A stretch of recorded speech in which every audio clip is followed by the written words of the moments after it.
Welcome to this AgDrive video tutorial. In this video I'm going to show you how to record jobs on AgDrive. We can record a job in AgDrive in two different ways.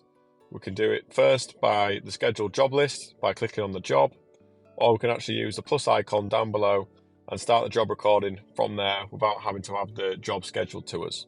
So to record a job from the scheduled job list, all you need to do is click on the job.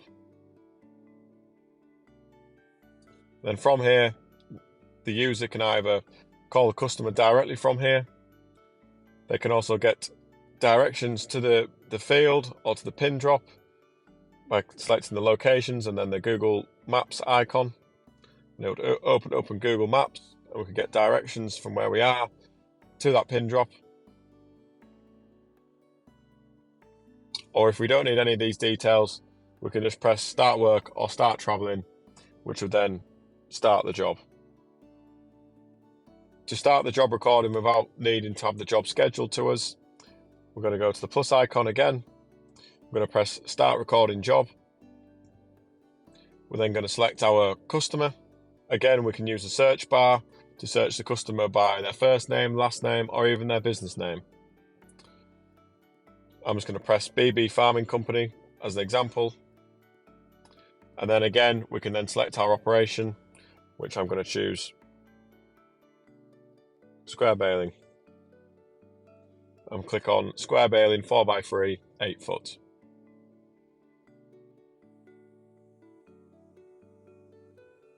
This then brings you to the exact same page if you had the job scheduled to you. So we can either start traveling and it would be recording our travel time to the job, or we can press start work. We then select the tractor that we're driving and then also the implement.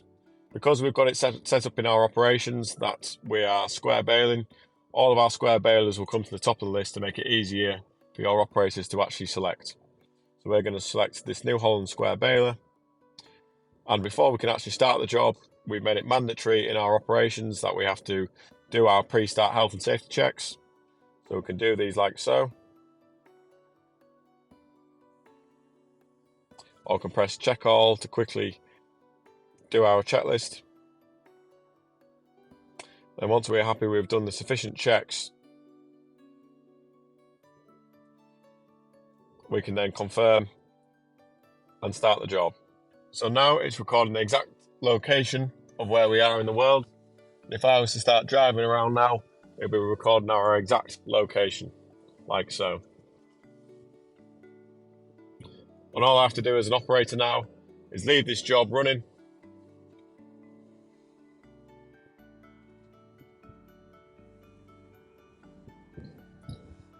until we've actually finished the job. As well, we can also click off the job. We can go into our active jobs to see that it's in progress, and you can actually view your team members' jobs as well. An example of some active jobs are on screen now at the moment. And now we're just going to leave this running as we record this job. So as you can see, it's recording our exact live location from the GPS signal given off by the phone. And all we have to do now as an operator is just leave this running. And we can even press the home screen and close the app down, and it would still be recording our location in the background. This location is only recorded when we are on the job, so do not worry, we are not recording your location when you are down the pub or doing anything else. It is simply just to record where the operator is on that job.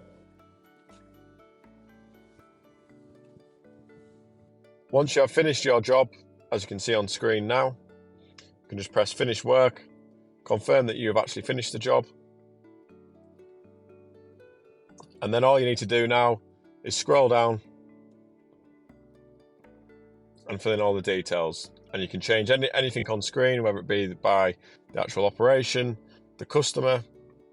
We can write any instructions or any photos. You can change the scheduled date and time. You can also add in extra operators on the job as well. You can add in extra fields, so that we've been baling in them two fields. We can then write in how many bales we've done. We can then fill out our extra information boxes. So the average moisture was 15%.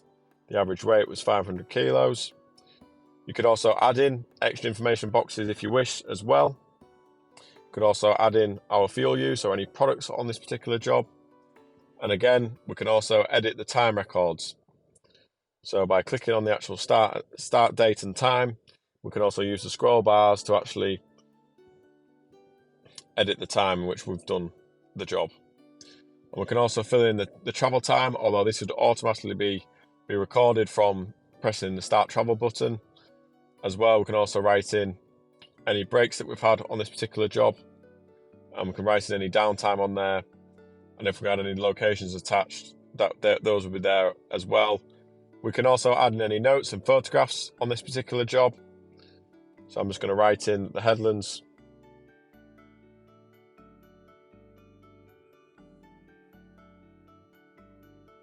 We're slightly damp. I could also attach any photographs onto this particular job. So I know a lot of our users at the moment are using this to take pictures of weigh tickets, take pictures of silage stacks, straw stacks that they've chased, just anything that we want to provide proof of work for to show the customer. And then from there, we can also press part complete.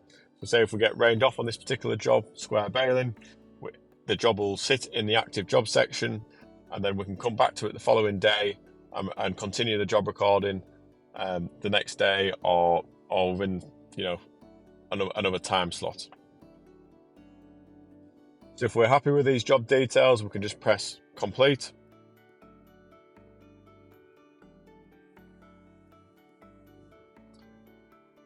And like so, that job is now completed.